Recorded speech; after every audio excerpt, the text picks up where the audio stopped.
Assalomu alaykum aziz o'quvchilarim. Bugungi darsimizda brush asbobining imkoniyatlari bilan tanishamiz. Demak, darsimizni boshlaymiz. Birinchi navbatda chap tarafdagi brush toolimizni tanlab olamiz. Aynan brush toolni ushbu instrumentlar panelidan topishimiz mumkin. Brush tool B tugmasini bossak ham brush toolni tanlab olishimiz mumkin bo'ladi. Mana misol uchun mu toolda turibman, klaviaturadan B ni bosadigan bo'lsam avtomatik brush toolni tanlab beradi. Endi brush tooldan foydalanishdan avval ba'zi narsalarni o'rganib olishimiz kerak. Ana endi demak brush toolni sozlab olishimiz kerak. Ctrl K tugmasini bosib, sozlamalardan birozgina o'zgarishlarni hosil qilib olamiz. Mana bu yoqda qaysi bo'limga o'tamiz desak, cursors bo'limiga o'tamiz. E'tibor qilsak, odatda standart holatda turadi yoki mana bu price holatida turadi. Biz normal brush tipga qo'yib olamiz. Mana shu eng to'g'risi hisoblanadi. Endi ana undan keyingi narsa deylik standart bor, keyin precise bor. Precize ga qo'yamiz. Precise bu bizga kerak bo'ladigan holatda, kontur holatida markazni ko'rsatib beradi. Bu kursorni ya'niki ishlatayotgan, ya'niki boshqa turdagi o'sha pipetkalardan foydalanganimizda mana shunaqangi deylik kontur holatida ko'rsatishi hisoblanadi. Endi o'ylashimcha bu sozlamalarni tanlab oldik. OK tugmasini bosamiz. Endi e'tibor qilsak brush toolni tanlab turibmiz, lekin hozir nima uchun mana bunaqa holatda turibdi deyilsa, buning o'lchami juda ham kattalashib ketgan. Shuning uchun hozir bizga xuddiki deylik Counter Strike o'yinidaqa kontur belgisini ko'rsatyapti. Sichqonchaning tugmasini bosib size ni kamaytirishimiz, ko'paytirishimiz mumkin. Mana size ni kamaytirsak, e'tibor qilsak, kichkina holatda mana chizishimiz mumkin ekan. Endi brush tooldan asosiy maqsad nima deyilsa, brush toolning asosiy maqsadi bu deylik dizaynni bo'yashda, o'ziga xos soya effektlarini hosil qilishda ishlatiladi. Yana boshqa ko'p narsalarda ishlatishimiz mumkin. Buni albatta amaliyotlar, nazariyalar davomida o'rganib boramiz. Endi brushni o'lchami qanchalik kattalashib borgan sari bu nima qiladi? Shunchalik oxirgacha kattalashtirsak, bu doirasi bizga ko'rinmaydigan holatda kattalashib ketib qoladi. Mana birozgina o'sha oxiriga taqadim. Mana e'tibor qiladigan bo'lsak, juda ham kattalashib ketdi. Shuni hisobiga bizga nima qilyapti? Kattalash miqdori juda ham ko'payib ketib qolsa, kontur holatiga o'tib qoladi. Yoki ba'zi holatlarda mana bunda holat ham bo'ladi. Ya'niki caps lock yonib qolsa ham kontur holatiga o'tib qoladi. E'tibor qilsak, mana kontur holatida o'tib turibdi. Bu nima uchun kerak desa, sketching pad degan narsa bor. Ya'niki grafik planshet. O'shanda biz chizayotgan vaqtimiz kontur holatida bo'lsa, kursor yana ham qulayroq bo'ladi. Ya'niki o'sha chizish vaqtida o'ziga xos effektlarni chizayotganimizda deylik xalaqit qilmaydi yoki umuman deylik sichqoncha qanday holatda qayerda chizayotganligini aniq ko'rishimiz uchun kontur holati qulayroq bo'ladi. Caps lockni o'chirib qo'ysak, yana o'ziga qaytadi. Buni demak tushundik. Endi hozir biz siz bilan yumshoq qirrali brushni ko'ramiz. Ya'niki hozir odatiy holatda chizayotgan bo'lsak, mana shift ni bosib, qo'yib yubormasdan sichqonchaning chap tugmasini bosib chizsam, to'g'ri chizib beryapti. Ekranni biroz yaqinlashtiraman. Endi deylik hardnessni birozgina 0 ga tushirib qo'ydim va xuddi shu jarayonni yana bir marta qilsam, e'tibor qilsak, endi yumshoq qirrali brushni chizdi. Ya'niki atrofi yumshoq holatda, ya'niki o'ziga xos blur hosil qilib chizyapti. Bu nima qilyapti? Chizishda o'ziga xos uslubni, ya'niki o'ziga xos boshqacha ko'rinishni tasvirlayapti. Endi o'tkir qirrali deb turib biz yuqorida ko'rganimizni misol keltira olamiz. Ya'niki buning uchun hardnessni 100% ko'tarib qo'yib, xuddi shundoq chizadigan bo'lsak, bu o'tkir qirrali holatda chizib beradi. Endi yana bir narsa, o'sha chizish vaqtida soft round deylik soft round pressure size degan turdagi nima brushlar bor. Bular bilan ham hozir tanishib chiqamiz. E'tibor qilaylik, brushni ikkita holatini ko'rdik hozir. E'tibor qilsak, mana bu tepasidagi brushda birozgina to'lqinsimon bo'lib qoldi, zigzagga o'xshab. Tagidagi esa silliq chiqdi. Bunga sabab nimada deyilsa, boya biz soft round pressure size turidagi brushni tanlab olib chizgan edik. Hozir mana hardnessini ko'tarib qo'yaman. E'tibor qilsak, mana soft round pressure size deylik ko'rinishidagi brushda nima qilyapti? O'ziga xos zigzagni hosil qilyapti. Agar biz odatiy nima desam ekan, qo'llaniladigan hard rounddan foydalanadigan bo'lsak, bu nima qiladi? Silliq holatda, smooth holatda chizib beradi. Farqini tushunib oldik. Endi yana davom ettiramiz. Endi brush toolni tepa qismidagi imkoniyatlari bilan biroz tanishamiz. Xo'p, ekranni tozalab olishimiz kerak. Xo'p, tozalash uchun men Ctrl Shift Delete yoki Ctrl Shift Backspace tugmasini bosdim. Ekranni nima qiladi? Tozalab beradi. Ya'niki background colorga bo'yab beradi. Mana misol uchun background colorni qoraga qo'yib qo'yib, Ctrl Shift Backspace ni bossam, qoraga bo'yab qo'ydi, e'tibor qilsak. Background colorni oqqa qo'yib, xuddi shu amalni bajarsam, oqqa bo'yab beradi. Qanaqa rang qo'yilgan bo'lsa, background uchun xuddi shu rangni bo'yab beradi. Bizda ikki xil turdagi rang bor ekan. Birinchisi bu background, keyingi rangimiz esa foreground, ya'niki ustki rang va tagi orqa fon rangi deyiladi. Xo'p, endi brush tool tepadagi imkoniyatlari bilan tanishamiz. Deylik, birinchi bilishimiz kerak bo'lgan narsa bu opacity. Ya'niki opacity bu shaffofligi bilan shug'ullanadi. Mana misol uchun shaffofligini 35% ga qo'ydik. Endi chizib ko'radigan bo'lsak, nima qilyapti? Ochiqroq holatda chizyapti. 100% ga qo'ysak, mana 100% holatda qop-qora qilib chizyapti. Buni nima ekanligini yaxshi tushundik hammamiz. Endi keyingi flow, smoothing imkoniyatlarini hozir ko'ramiz. Flowga o'tmay turamiz. Smoothing imkoniyatini ko'ramiz. Taxminan 100 ga ko'tarib qo'ydim. E'tibor qilsak, bunda nima qiladi? Chizayotgan vaqtda smooth holatda sekin orqasidan keladi. Ya'niki kursorning orqasidan kelyapti. Agar biz smoothingni 0 ga tushirib qo'yadigan bo'lsak, nima qiladi? Darrov orqasi bilan, ya'niki birgalikda ketadi. Kursor bilan birgalikda orqama-ketin chizadi. Shunda farq qildi, tushundik bularni. Davom ettiramiz. Endi bu yoqda ikkita imkoniyat bor.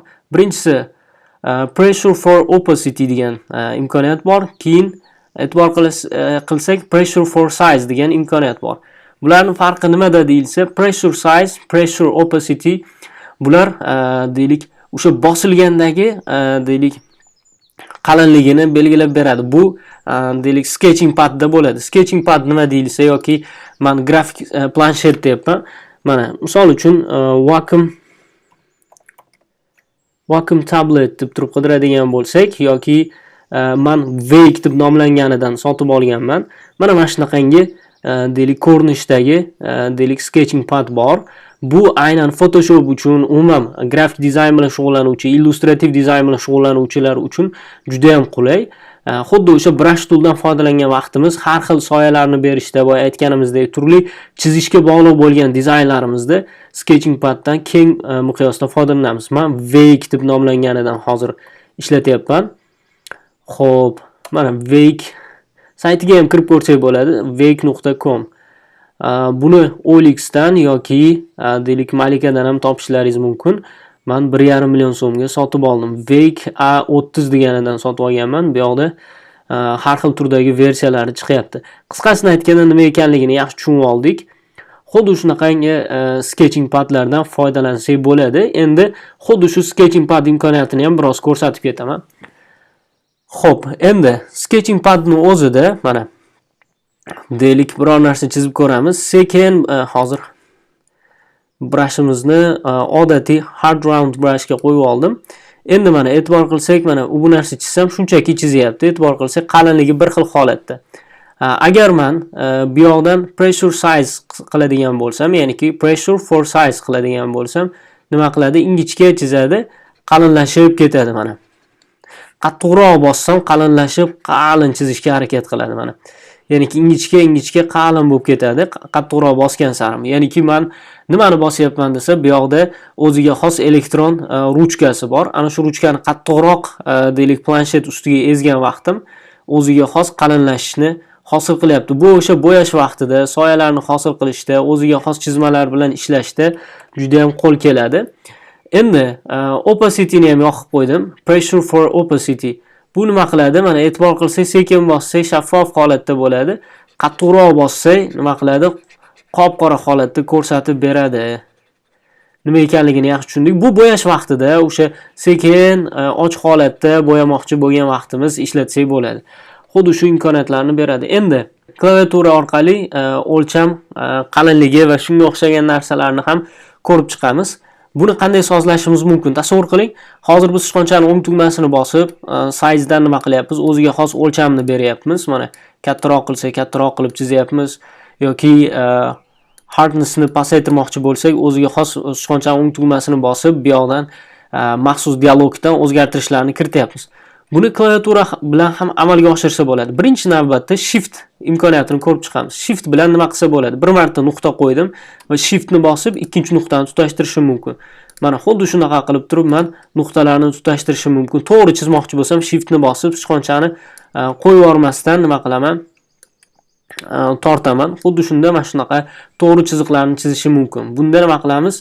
Albatta shiftdan foydalanamiz. Endi o'lchamini kattalashtirmoqchimiz. Bunda nima qilamiz deyilsa, bunda o'ziga xos deylik imkoniyat bor. Ctrl Alt deylik sichqonchani keyin yurgizishimiz kerak bo'ladi. Ctrl Alt. Keyin birgalikda sichqonchani chap o'ngga yurgizadigan bo'lsak, faqat sichqonchani chap tugmasi bosilib turgan holatda mana chapga, o'ngga mana yurgizyapman. O'ngga yurgizgan sarim kichrayib ketdi. 1 pikselga aylandi. Kattalashtirish uchun xuddi shuni sichqonchani deylik chap tarafga qarab, o'ng tarafga qarab yurgizganim sari mana kattalashib boryapti. Bizga qancha katta kerak bo'lsa, shuncha nima qilamiz? Qilib yasab olishimiz mumkin, berib olishimiz mumkin ekan.